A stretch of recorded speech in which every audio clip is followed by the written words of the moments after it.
This is a Headgum podcast.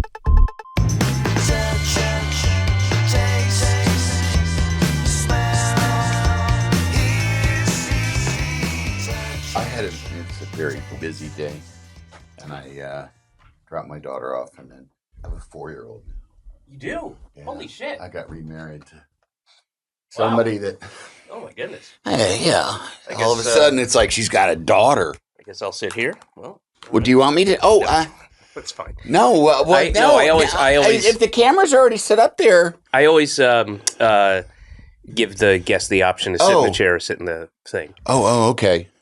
Well, I'm sorry. And I just know from your time on Conan that, you rarely got to sit in the grown-up chair. So you're and actually, those do look better. They look less... Like, this is just like, so flattering. So flattering. Well, do you want me to sit there? I don't. I truly, Okay. it's up to you. All right. So it's where you want to sit. Doesn't matter to me. Okay. Nice fake grapes, by the way. Kudos, everybody. How about that? Did you? Nope.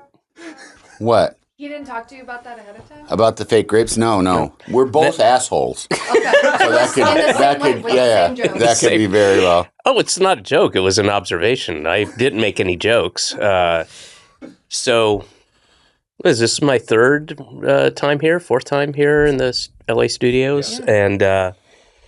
And after a while, I felt compelled. I could not say anything about the not just the clearly fake grapes. Right. But the fact that they're obscured.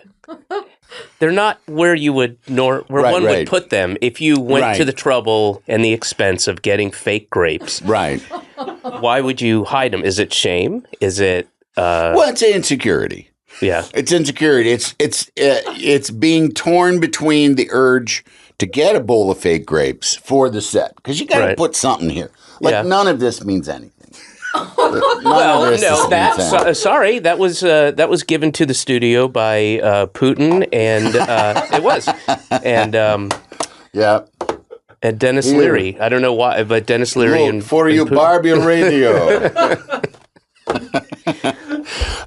No, so you got to put some stuff out. So there was an urge to put fake grapes. In the back, fake grapes, really? Should I? Yeah, you know what? Yeah, let's do fake grapes. Probably felt real sassy leaving the store, the fake grape store.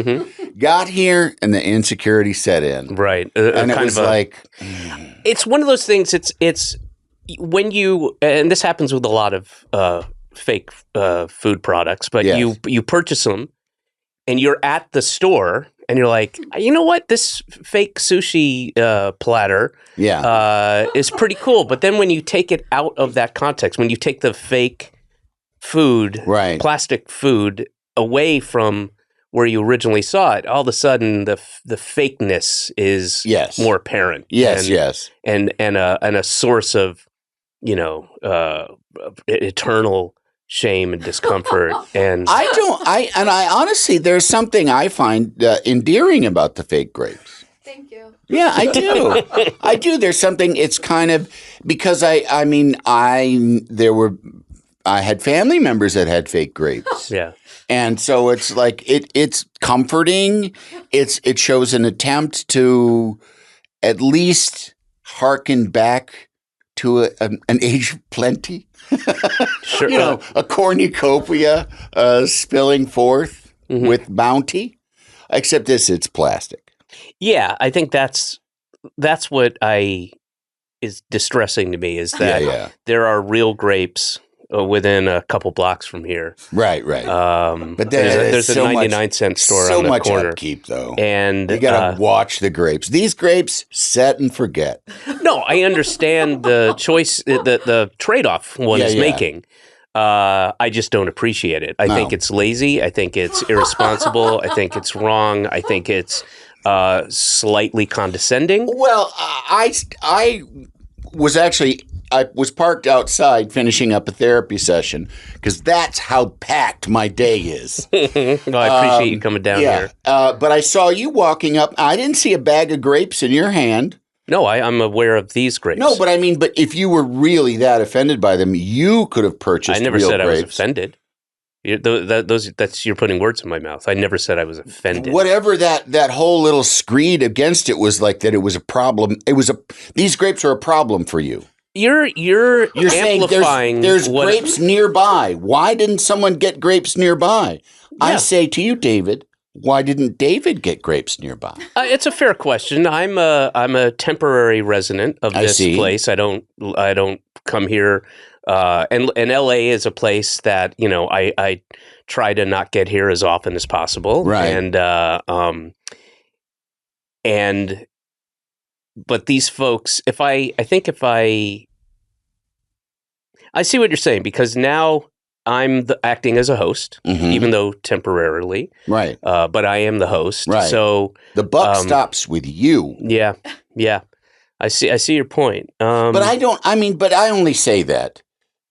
Once again, to be kind of an asshole, because I don't need there to be real grapes. It was just that you were saying that there's grapes nearby, and so I say, well, if you are going to put grapes in an obscured way around hide them almost, right? They're not even on camera right now. Yeah, they're not even on. So camera. You're going to get a cutaway, right? You got to get a cutaway. Well, yeah, I'll get a cutaway. Get an insert shot later. Yeah.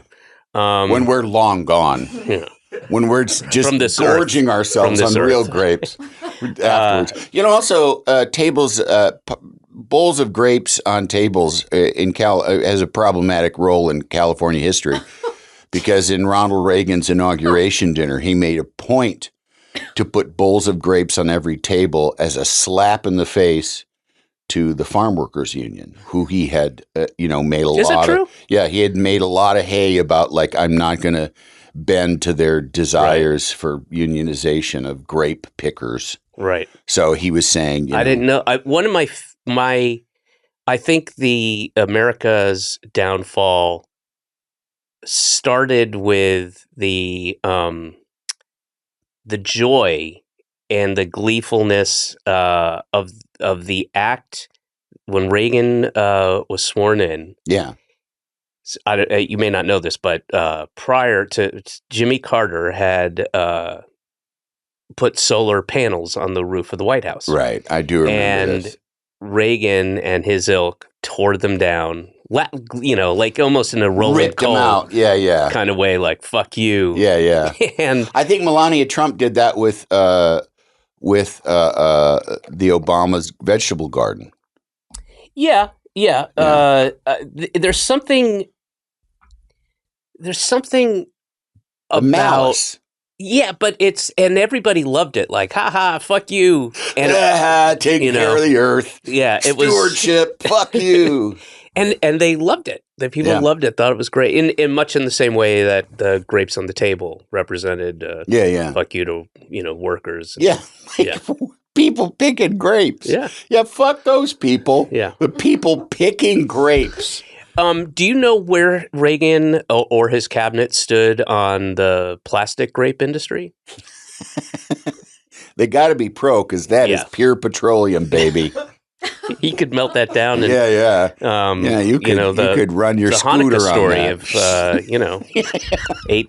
Of the miracle of 8 days of oil. Right. And, we burnt those grapes for 9 days. Yep.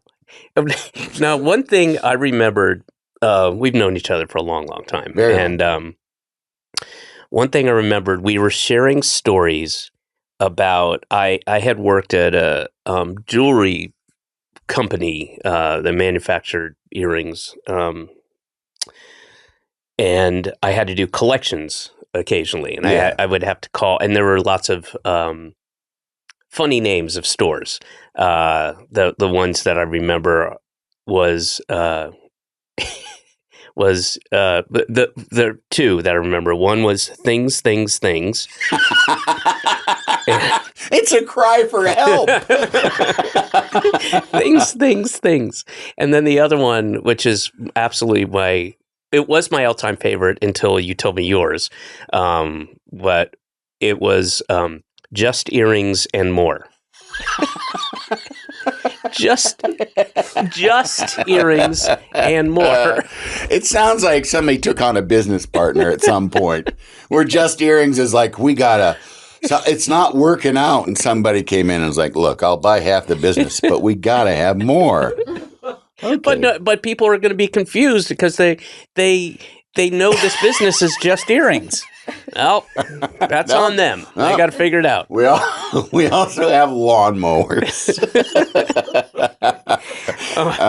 Do you remember what you told me was your favorite? Was it the shoe? Yes. Yeah. It was a store that I believe was in Elmhurst, Illinois, called A Touch of Shoes.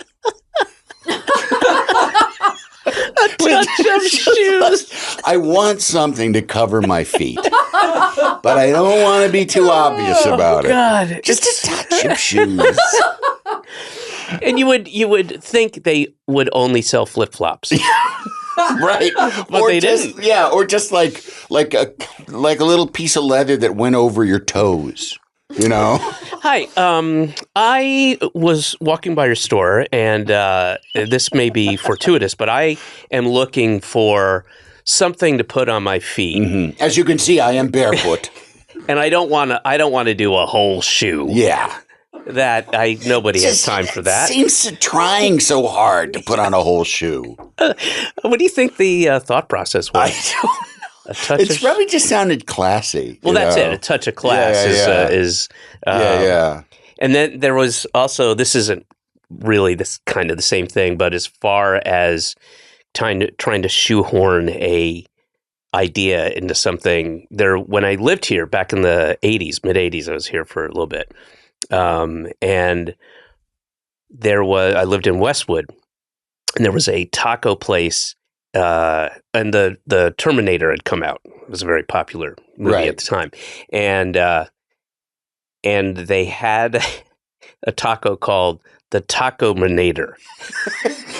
And I'm like, come on, man, that's not. You can't do that. Yeah, the Taco-minator. It was like, what do you do? Right. Taco-nator would be better. Taco-minator. Yeah, it was. And also, like, what does that even mean? That it's a taco that destroys other tacos? Like, it is from the future. Okay. Because it's not made yet. So once they make it, it has come from the future, and then no tortilla, folded circuit board. Yeah, Taco-minator. That's one of my all-time favorite. Sorry, that doesn't. That's okay. That's all right. How are you enjoying podcasting? I like it. I did not. I didn't think I'd not enjoy it, but I didn't expect to enjoy it this much. Yeah, and part of and probably the whole reason for that is I'm just shooting the shit with funny, cool, interesting people that I have some sort of relationship with. So that's been great. Yeah. And how many of these have I done now at this point? Like somewhere, I don't know, maybe like 30. Scrambling. That's okay. Scrambling. That's okay. But yeah, there's it makes me realize, and the realization makes me happy that I know and have good relationships with so many funny, cool, smart people. Oh, that's great. And so it has just been people so far that you know, like that you have a history yes, with. That I some people I know very, very well. Yeah, I go way back. You, Bob, John Benjamin. Yeah. All people going back to the 90s. Yeah, and or 80s in some cases, but that'll I'm going to run out at some point. Yeah. But yeah, because that's in doing a podcast,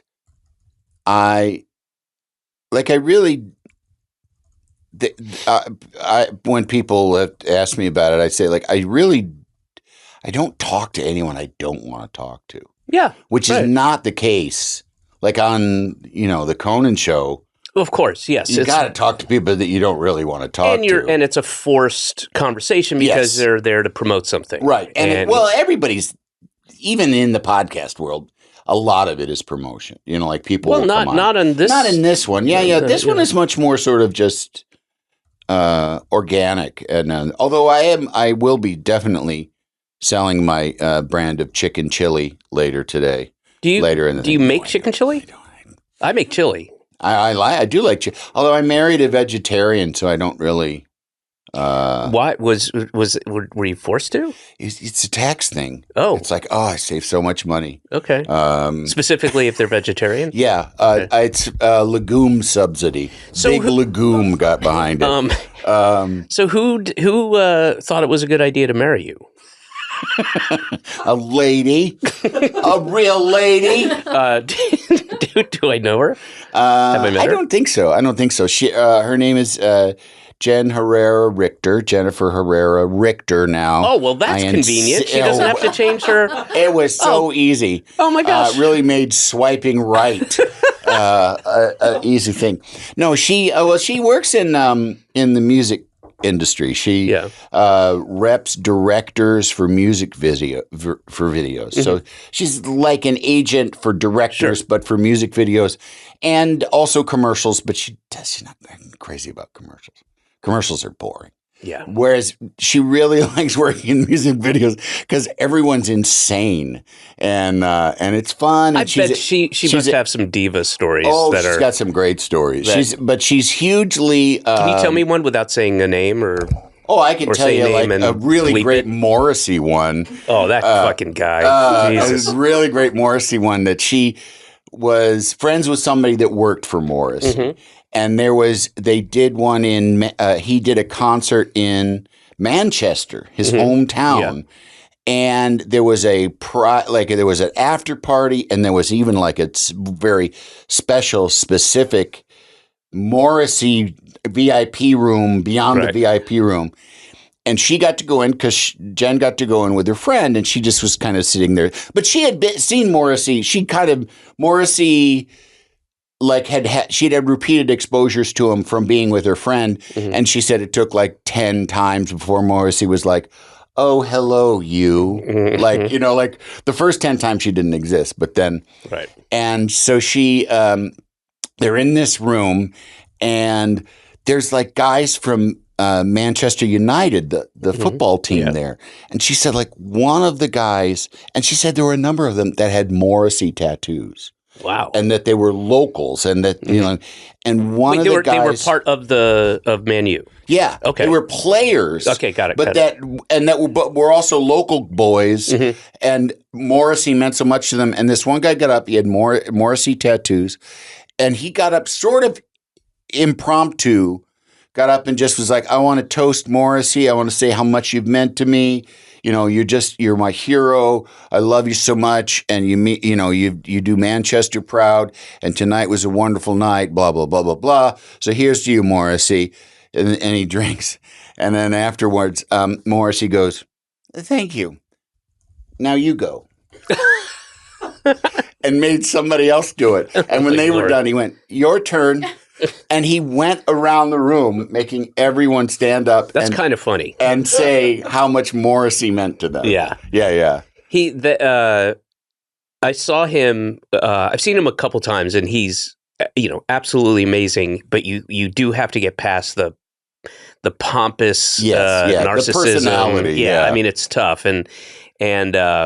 But he's an amazing performer. But I also...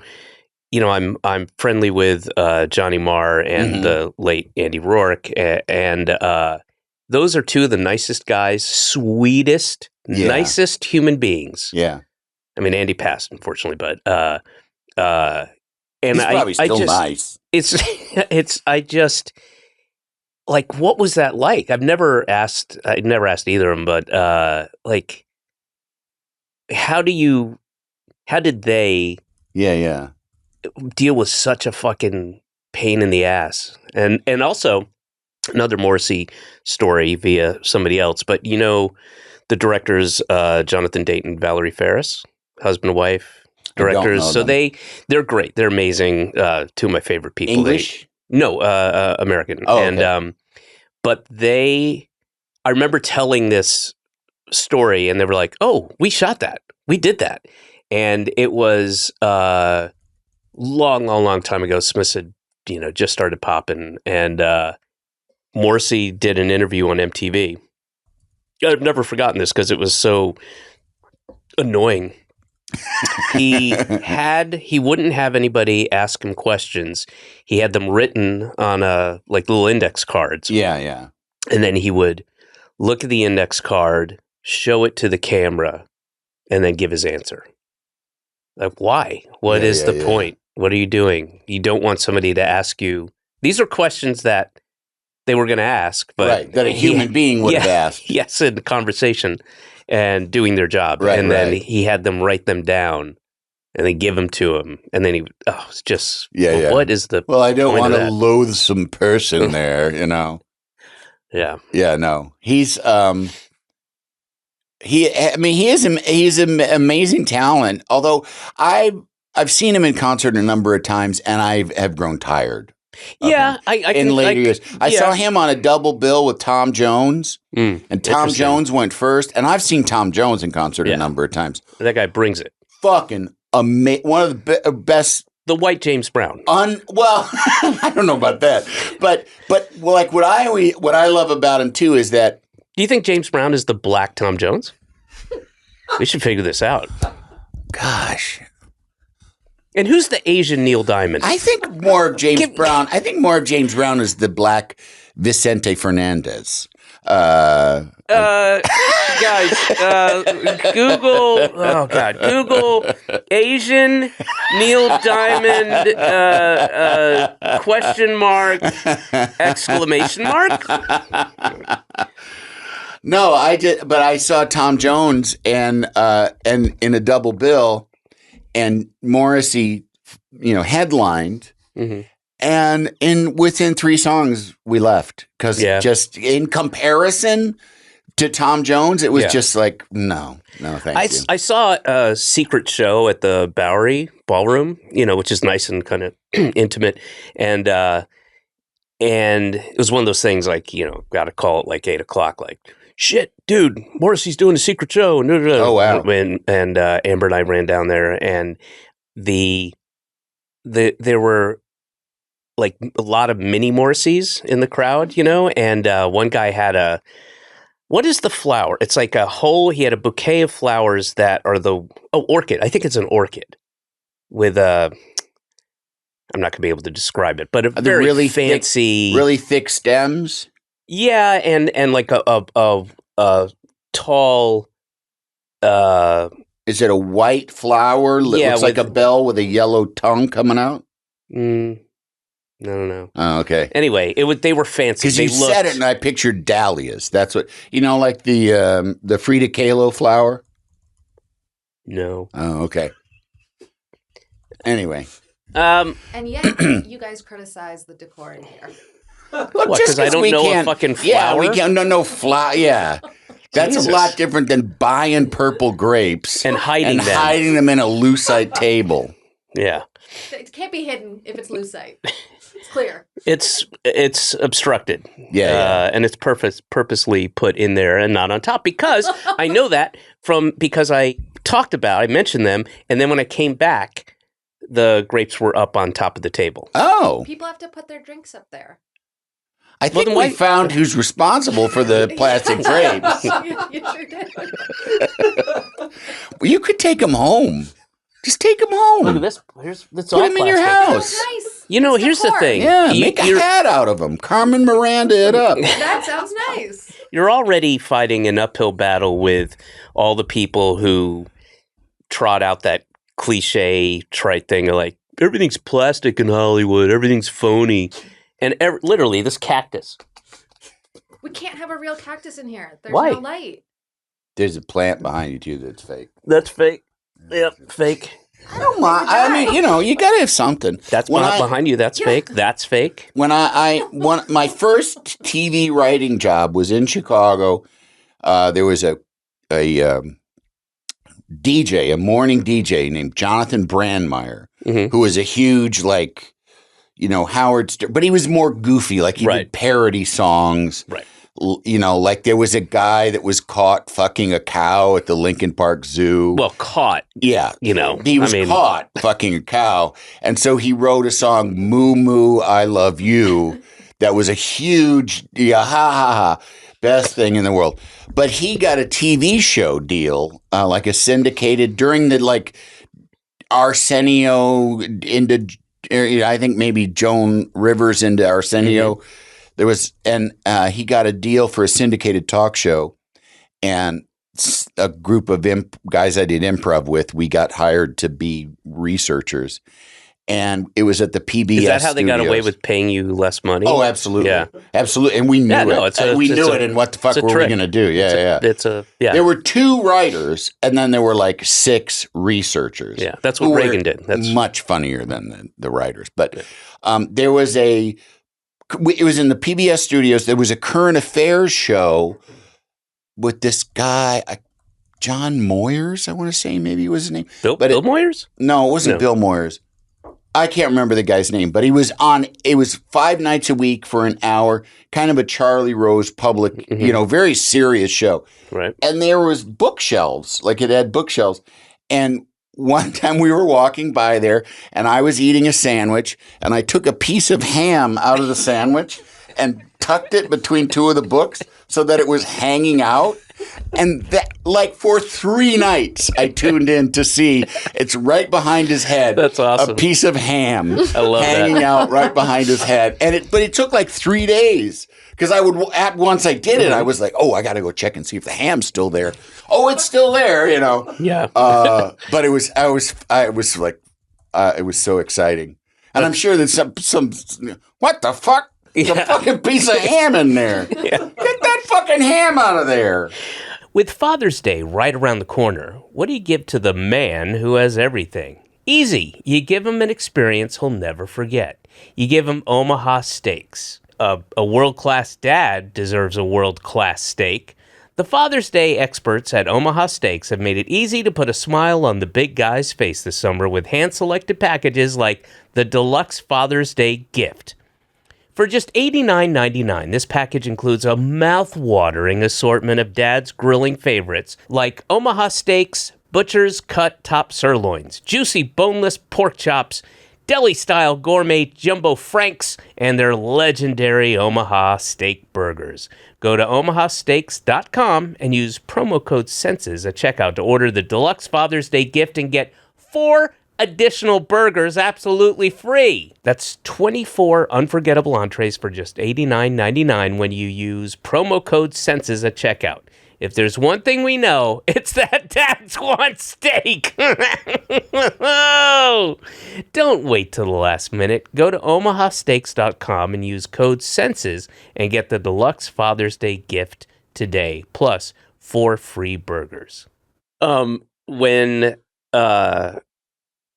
we won the Emmy for Ben Stiller's show, we were all that next morning, and a bunch of us hadn't really slept. We're doing like Good Day LA or one of those morning things, and those studios are always such bummers. Well, it was funny because it's all a lot of chuckly, laughing harder than it. Right, It's almost like the table read at a sitcom when you go do that, which is, if for those of you who don't know, the Monday, and this applies to literally every experience I've ever had on any sitcom. And you come in to read the script on Monday, and the writers and creators and people laugh so fucking fake and hard every single time. Everything. And it's ridiculous. But anyway, it's sort of like that with when I came out here and started working on a sitcom that had my name in the title, after being there a while, somebody said, like, "You're a really tough laugh." I'm like, no, I'm not. No, I'm actually. I laugh at things that are funny. Yeah. And that isn't to say that I'm above fake laughter. I sat on a talk show set. I mean, you can't not. I'm a human being, and I mean, there's a lot of like who wants to work. Yeah, and also it's the lubrication of the show, because I do feel like there were times when I didn't laugh enough at certain things, because I think there were like some people that after being on the show for years were like, I could just tell they thought like, you don't like me, do you? And you mean guests? Yeah, guests that I just didn't find particularly funny. And polite laughter, but it's like, you're not my thing, Don't get all uptight about it. But so anyway, and that you're talking about Benjamin Bratt. Exactly. Okay. How did you know? Well, it's him and Yaphet Kotto. I really. Yaphet Kotto. Nice pull. Yeah, that's a thank good you. one. He was on the show a few times. So. You know what I found out? I got a. We have digressed in a million different things from I the don't original. even remember what got us on fake laughing. The talk, the Emmy thing. I'll get back to that in a second. Yeah. But the table reads. It was that kind of fake laugh. You know, you go on those morning shows and everybody's chuckling at stuff that isn't that funny. And so we all went down there. I was in a robe. I literally, maybe 2 minutes before the limo pulled up because we were approached that night and we were all, drinking and celebrating. Were you at home or was there like a hotel or something? No, the car would come to get various people. And I was living in Los Feliz at the time, and I just ejaculated into my girlfriend, and the car pulled up, and I just sounds so nice. I'm a lover, not a fighter, and nice. And luckily I just had a robe on while you were fucking. No, it was right. It was just on my ass, and I had an ass robe. I have a little robe for my ass. It's not a big. Well, it's not the big plush comfort. So anyway, we all of us, and Dino, was hammered, and Dino Stamatopoulos, and everybody was in varying degrees of debauchery, right? So we went down there. So we went and we're doing the interview with Olivia Newton-John. Bathrobe. I'm in a bathrobe. Anything underneath the bathrobe? I'm sure I had underwear. I'm sure I threw some underwear on, I would imagine. And I know Dino was like acting like the neighbor because there was like a weird set with a window so we just took over the whole, wouldn't let him. And Olivia Newton-John was there and was other guests. And, sure. So the reason I'm bringing this up, it much like your ham story, is so we did the segment, right?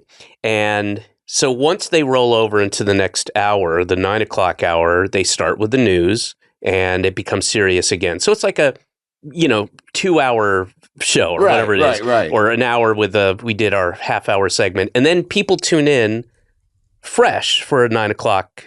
For that next segment, or the next hour of the show, and who haven't seen the prior segment. So the guys, the anchors were doing real serious news, and they had a fake fax machine, copy fax machine thing behind them. And I just, in my robe, I just walked behind them with a cup of coffee in my robe and took the thing from the fax machine, looked at it for a second, shook my head and walked off. So, and I think Rob Cohen has that on video. I think somewhere there's a video of it. Somebody taped it. And it's just inexplicable to anybody who tuned in at 9. Was there any? Did they notice you were back there? Oh yeah. They and do they say well? Yeah, they just made some laugh it off type of thing. Right. It would just be so confusing for anybody. That's great. All right. Well, that seems to be the end of the. Yes, that's it. Welcome to. Thank you for tuning in to Fake Grapes.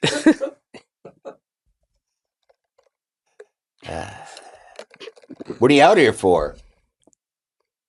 Oh, you don't have to talk. Oh. But what if I want to? Oh, yeah, that's fine. What are you out here for? I'm doing 2 live tapings of the podcast for the Netflix is a Joke Festival. Oh, nice. And anytime I come out here, I, always try to get a couple of these, right. So I got with locals. Local yokels is what I say in my head. I don't really say it out loud. Did you get to go to the Ted Sarandos party? Because I heard there was a big Ted Sarandos party for No, Netflix. I'm not. I seem to have fallen out of favor with Netflix. Is there a particular reason? I don't know. I don't think so. I just you just don't rate? I guess so. Yeah. I feel you. I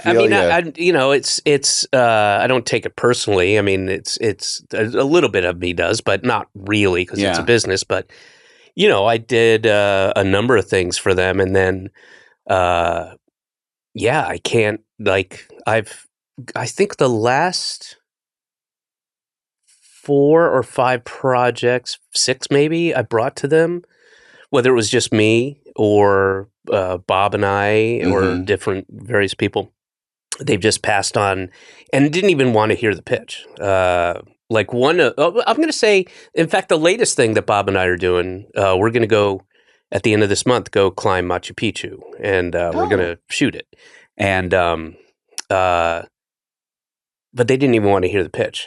They wouldn't even take the fake diplomatic politeness to send an underling on a Zoom. And on Zoom too. That's true. It is just Zoom now. And the last 3 specials are like, no thanks. So, I don't know. It's maybe I'm too old or whatever. I don't know.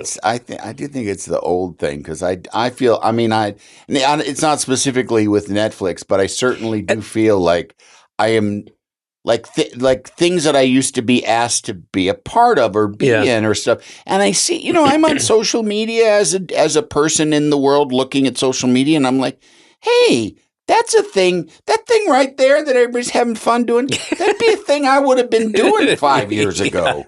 What happened? Well, you married a vegetarian. I guess. Yeah. That puts a stink on you for sure. I just want to be clear. These aren't fake sour grapes that I'm. This is just. It's just one of those real sour grapes.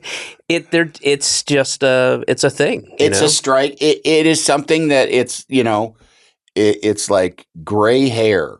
Oh, look, a gray hair, and then all of a sudden, a bunch of gray hair, and it's not. I'm not. But like you're right. 10 years ago, or wherever, or whenever, I would have been at the Ted Sarandos party. But now you're like, did you go to his party? Like. Huh? I didn't know he had a party. Nobody told me. Shit like that. Yeah. But I also live in New York, so I came in last night to and you're the first guest. 2 today, 2 tomorrow, then do the shows, and then I'm back home. Right. Back on. I do. So it's live versions of this podcast. Yeah, nice for the and make a little money too, which is nice. Where are they at? The Masonic Lodge at the Hollywood Forever Cemetery, which is a great room. That's a beautiful room. Yeah, it's really great. I've done a show there, a couple shows. My wife's done a show there. I saw a concert there a million years ago. My wife did a reading of her what was then her latest book that had come out, a poetry book, with Yola Tango playing live behind her, and it was amazing. Wow. And it was when I saw it. And I told her this too. I was like, when I saw her doing that, we'd been married for a few years at that point, and I was like, I want to have a child with this person. Yeah, and be careful what you wish for. It's like a monkey's paw type of thing. And now, because I have a 7-year-old. Yeah. And you've got a 4-year-old. I got a 4-year-old. I got an 18-year-old. I got a 23-year-old. And I know your kids. How are they with the new one? My son lives with us. My son. Oh, I didn't know that. Yeah. My son has graduated from USC, although he was kind of.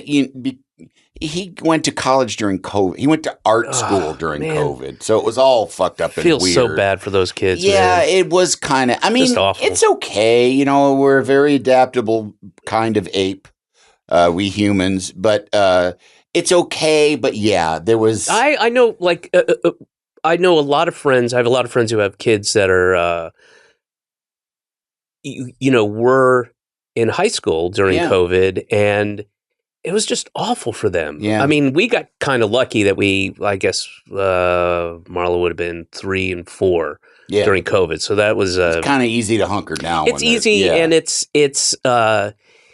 easier for her. Like, you just wear a mask. That's what you do, and you don't go to the thing because you can't. And it's just it's her world. And but the kids, like, I mean, I knew a bunch of them that were like 14, 15, 16, 17 years old, and it fucked them up, man. Yeah. It was just, I felt terrible for them. Yeah.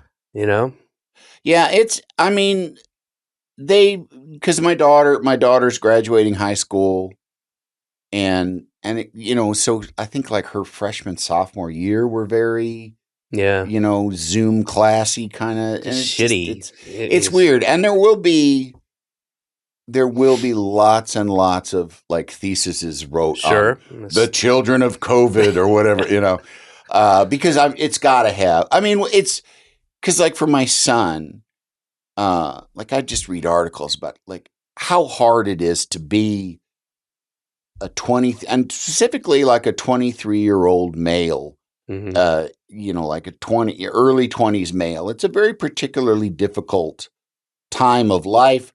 And then also now there's all kinds of reasons that it's even more difficult. Yeah. But he's actually graduating from USC tomorrow. They canceled the big graduation. Why? I think they might have something.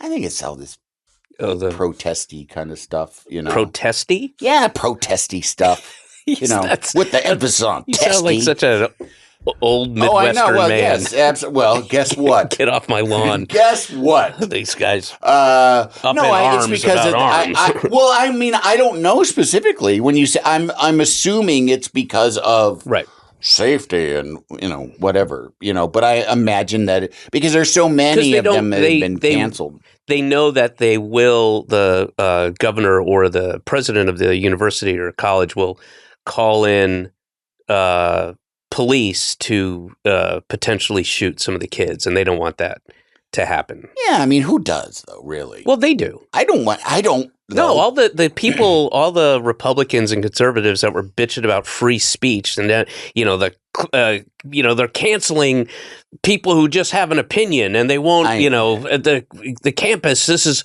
it should be a bastion of free speech, and now all of a sudden that there is free speech, it is shocking that they're hypocritical. I'll tell you that much. Right. It's like it's like the thing with when I can't remember. There was just like something that happened. Oh, it was when Trump said something about it'll be a bloodbath. Yeah. He was talking about like the car industry and said it'll be a bloodbath. And everyone's like, of course they're running with like Trump is promising a bloodbath if he's not elected. And then people are that's what he said. But they're saying, well, he was using it metaphorically in economic terms. But my point is like, oh, boo-hoo, something was taken out of context and then run with? That never happens. Yeah. You guys never do that, Yeah, it's I'm not even, like this year I have just not, I've been fairly politically present on social media. I just can't even anymore. It's just too fucking... I still have social media for accounts. Promotional reasons. But I haven't looked on Twitter or Instagram I've got to be close to a year. Yeah.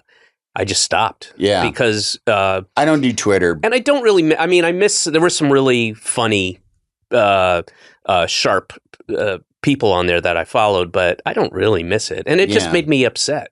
And I got a kid. I got off of Twitter. I am enjoying Blue Sky. Blue Sky seems to be where most of the funny weirdos went to. Mm-hmm. And I still do enjoy, because nobody calls me for anything, so I got to have some interaction. Did you not go to Ted Sarandos's party? I'm not part of the Andy. Netflix. I'm not part of the Netflix is a joke. Netflix is not a joke to me. Andy it's Richter. A cruel trick. This festival of American comedic talent of being funny. No, I was not invited. But no, I haven't been paying attention at all. It's just it's too depressing. Yeah. It's too depressing that like that it's still a close race. It's, what the fuck? It's still a close race.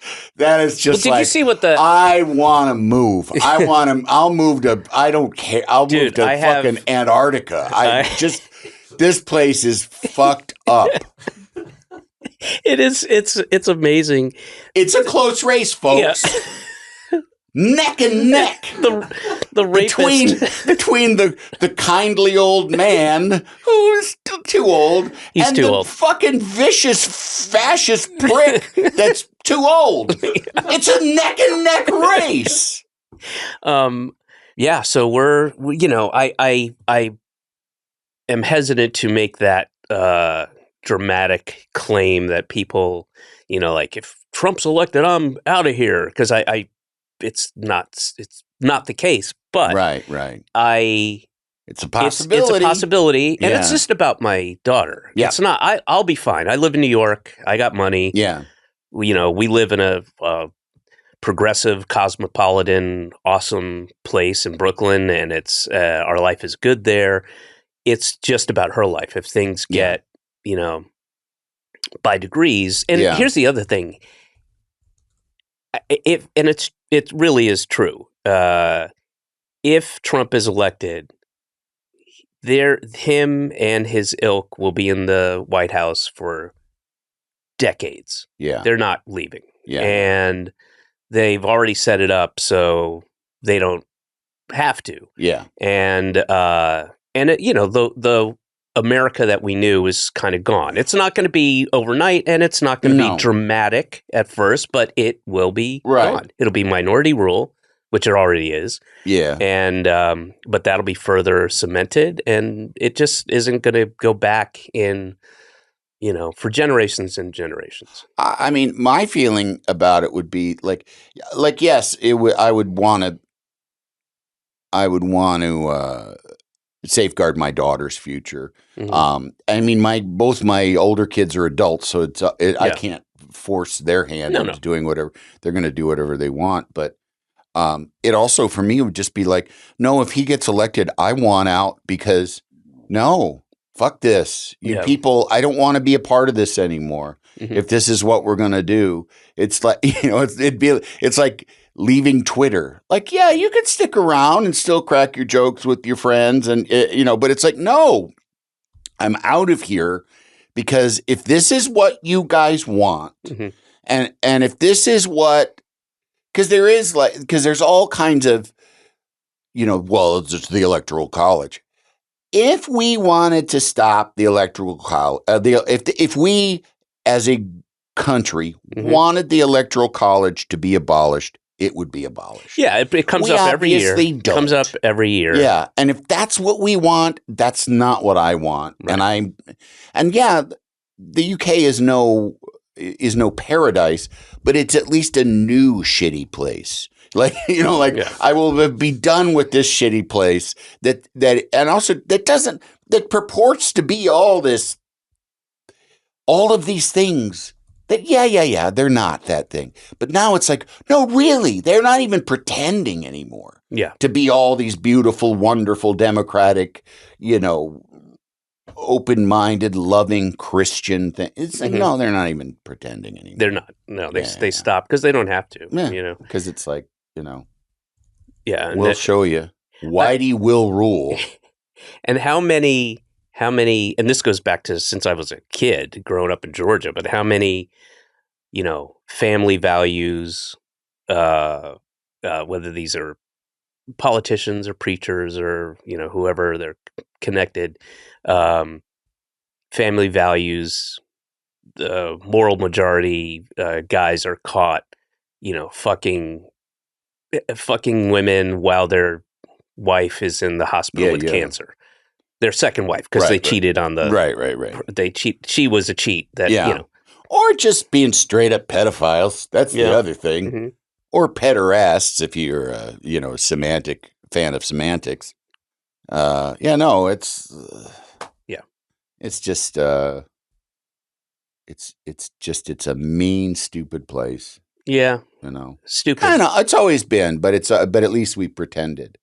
Like the notion, like there's been a lot of talk lately about the Access Hollywood tape, the grab 'em by the pussy tape, and just how quaint it was that at the time he had to issue an apology because he really felt like, and the reason it's been mentioned so much is because that's why he had, put so much effort into squelching the Stormy Daniels stuff, because he knew that would be a 1-2 punch that would keep him from being elected.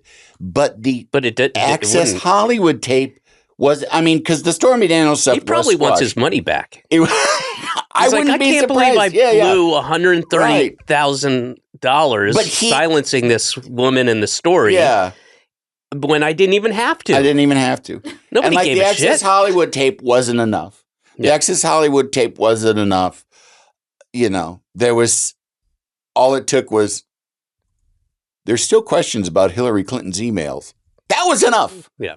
Questions about emails. Well, they had done such a good job of, and by they I mean kind of anything involved, from centrist right to extreme right. I remember I was back home in Atlanta, and this is when Hillary and Obama were, still running, still in each other. In the primaries, and there was a big billboard with Sean Hannity, right, just on whatever Cheshire Bridge Road or something, and it's like, "Stop Hillary now." Like Sean Hannity, who's on the face of Fox News, although they'll argue that it's not news, it's opinion or whatever. Right. With a "Stop Hillary now." So the groundwork was laid so long ago, and piece by piece, and the AM radio and all that shit. Yeah, and so there's enough people have been gaslit to the point of their brains are jelly and they're confused. Is a plane about to take off? No. Shh. What is it? It was my phone.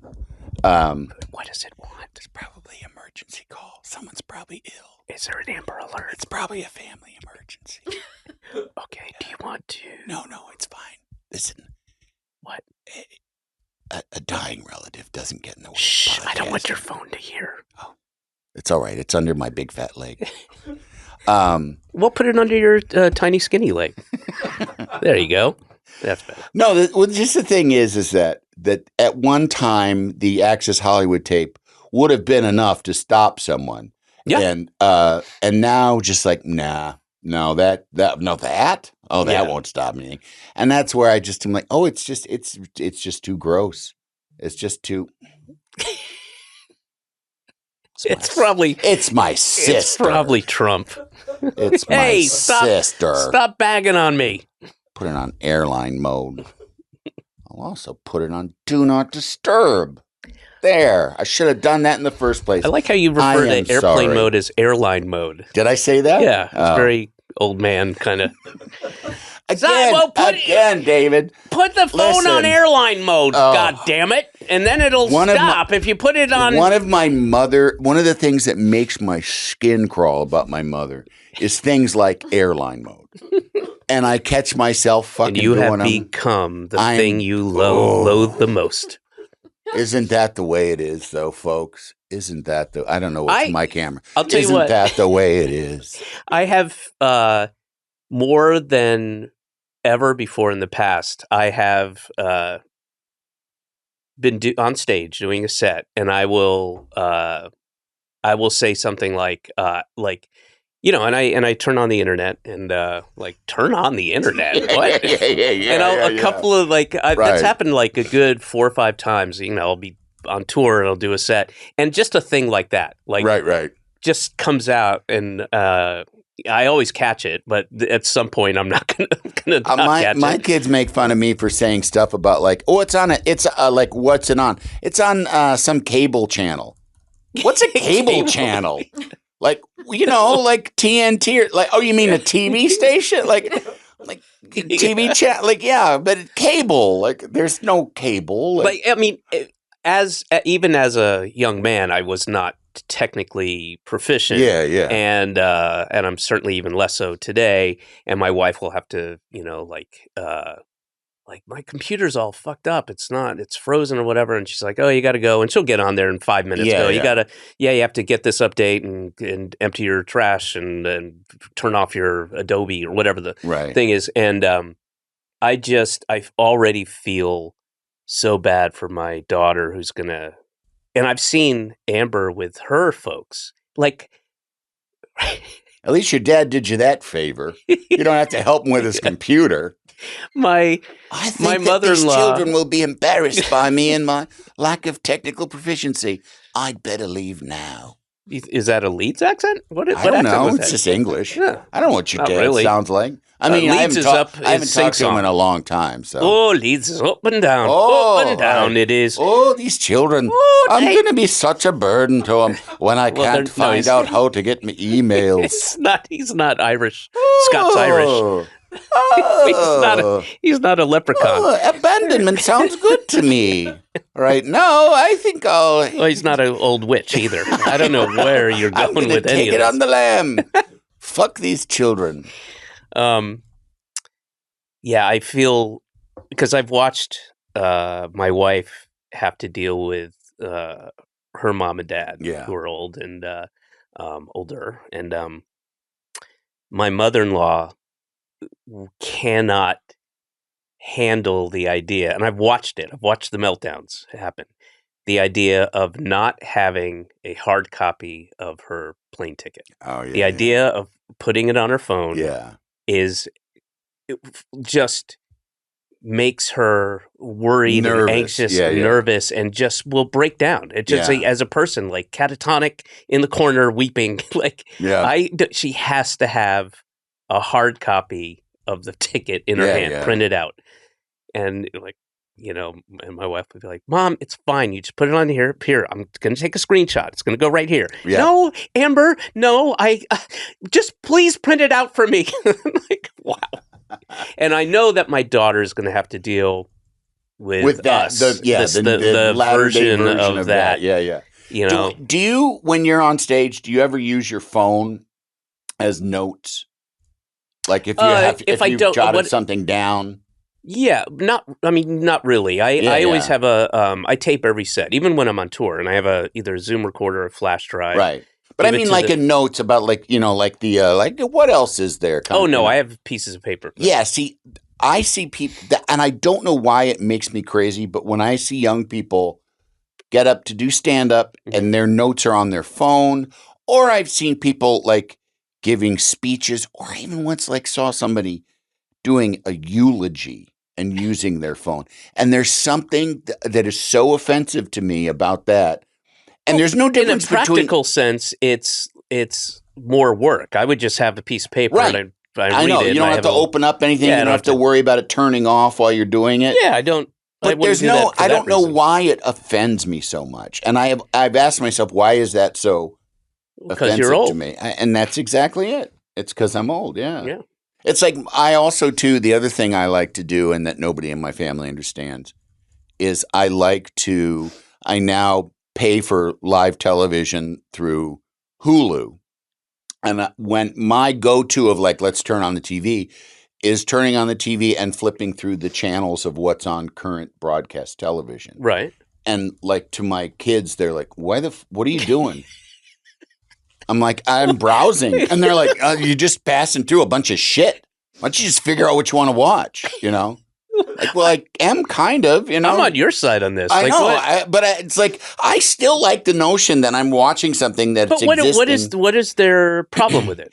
Their problem is that I am interfacing with a broadcast concern that is like putting things out live now. I don't think Whereas that's how I they'd should- word it. By the Well, way, no, I know, but I'm just saying. But it's like the same thing. Like why there? It's the philosophically the same as why would you turn on the radio when you can just turn on your phone and go to your own music and listen see. to your own music? I see. And so they're like, why don't you just play your stuff? And which would be like, go to. Yeah. Is that your phone now? Yep. Oh, is it a disappointment? Yeah. Well, Yeah. 3 things came in at once, so that means I don't think it was. Let's see. Machu packing list and training tips. Hi, Bob Nice. and David. I hope all Are is you well. worried about that? No. About the like, do you do physical exercise? Do you do cardio? I started to. Yeah. I started. Is that in because of Machu Picchu or just yes. wanting to live longer? No, I don't want to live longer. Oh, I know that's the thing. Like, I'd rather just sit on the couch. For me, the whole thing with exercise is, I get more of this. Yeah, no thanks. No, there's a really great best gym I've ever even been in and seen. The Lord's Gym. What? The Lord's Gym. His Lord's pain, Gym. your gain. Yep. It's just an hour of self-flagellation. No, Have you ever seen the T-shirt, "The Lord's Gym"? Yeah. No, you know what I'm haven't. talking about? No, I haven't. It's a fucking ripped Jesus on the cross, going like, and it just says "The Lord's Gym," and on the back there's a hand with a nail through it and blood running through it, and it says, "His pain, your gain." Which I just love because that's what Jesus was about. Really getting focused on getting jacked, getting ripped, focused, just going into a gym and just working on yourself until your muscles are really big. And why didn't he just rip out the nails and climb off the? You know why? He was making a point.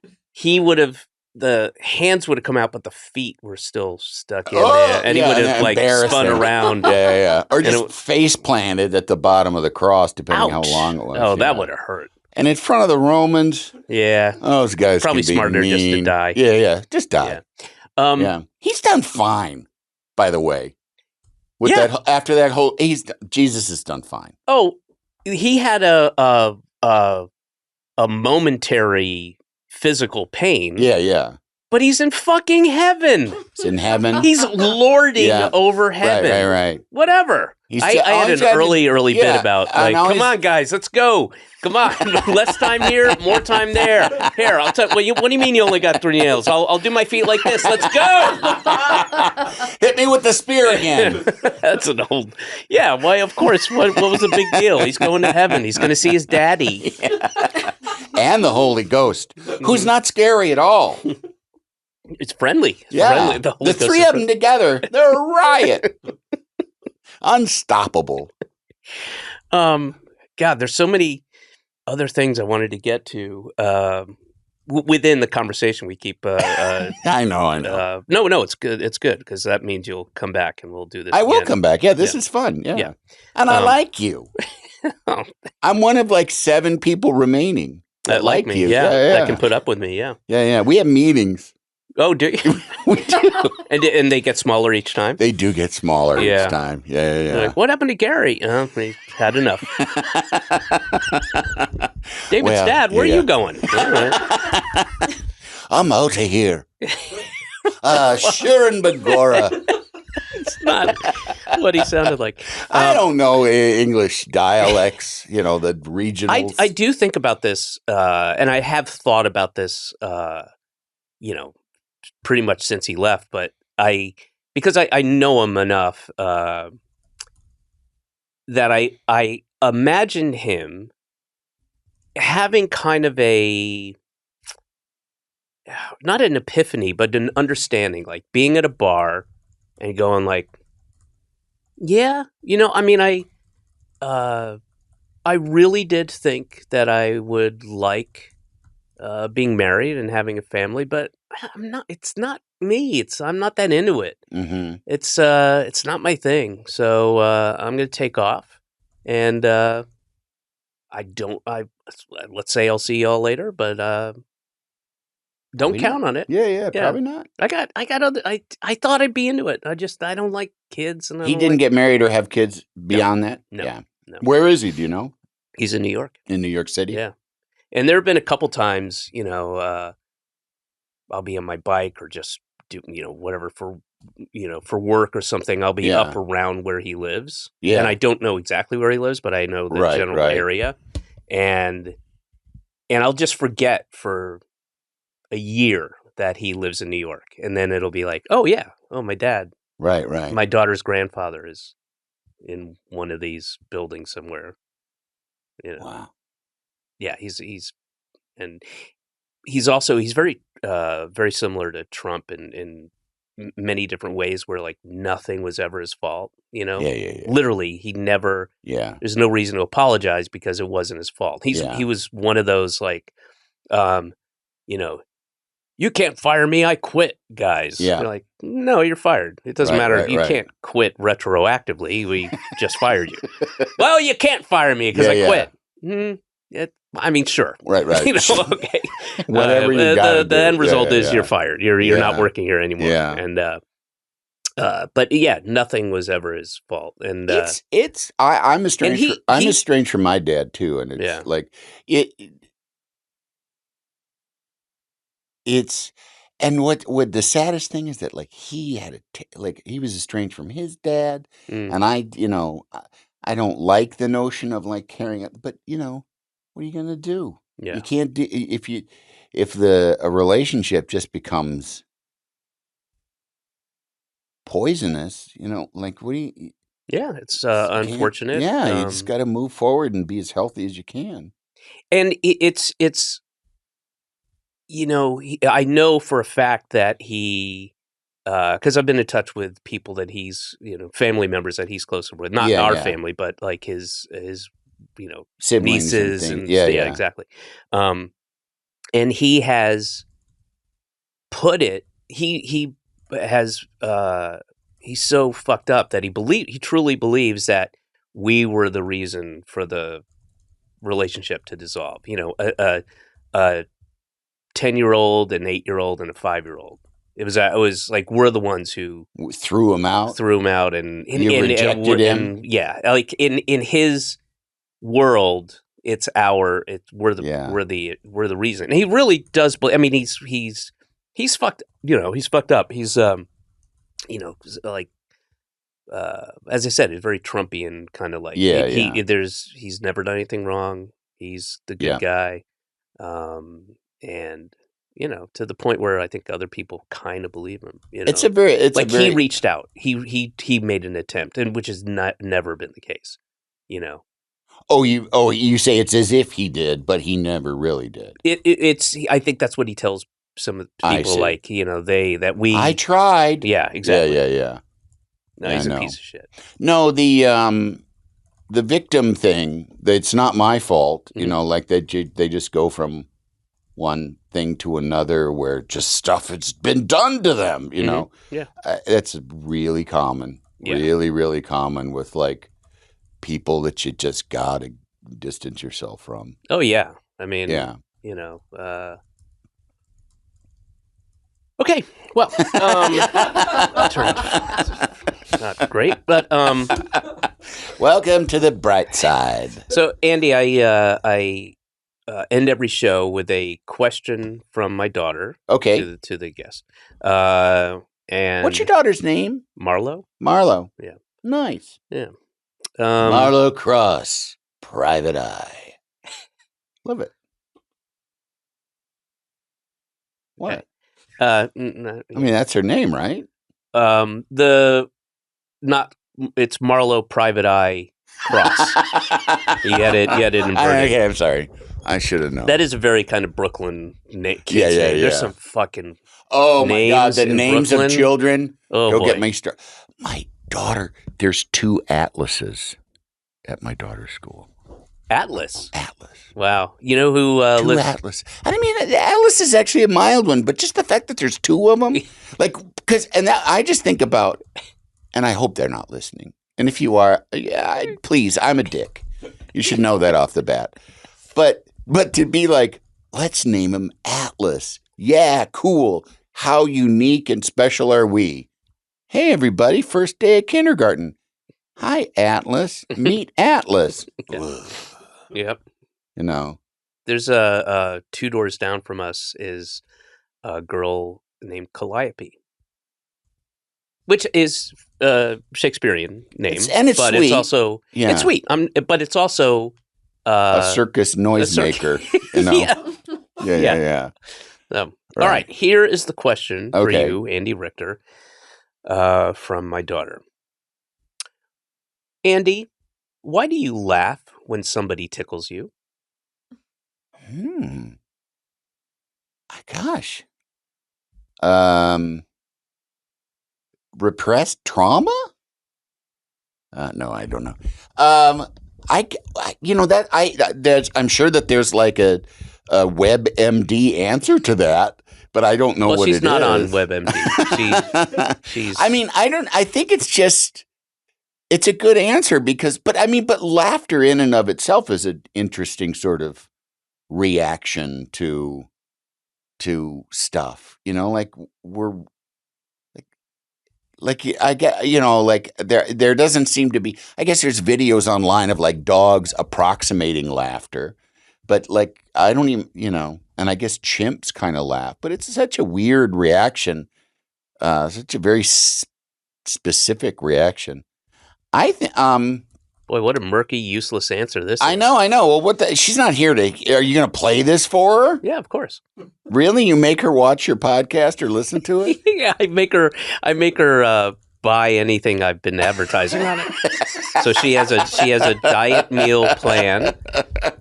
She has time for your BetterHelp appointment. She has erection pills she has to take.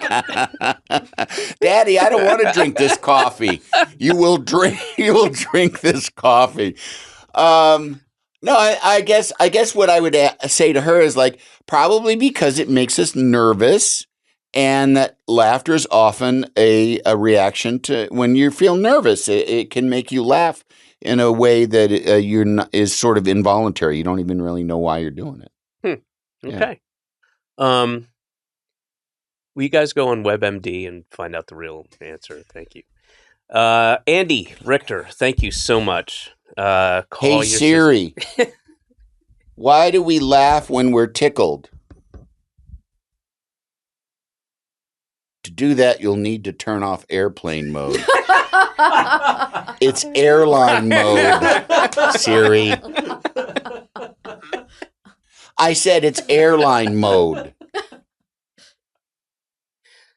Forget it. That fucker's useless.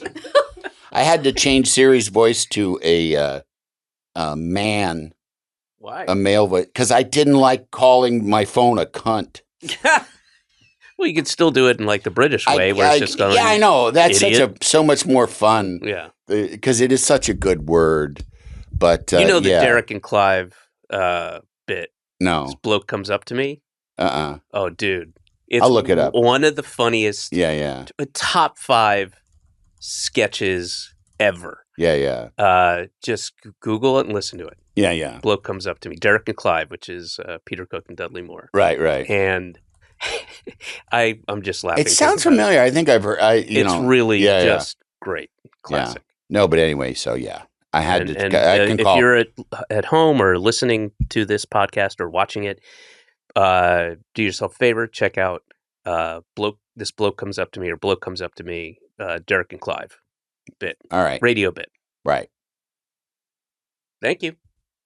That was a Headgum podcast.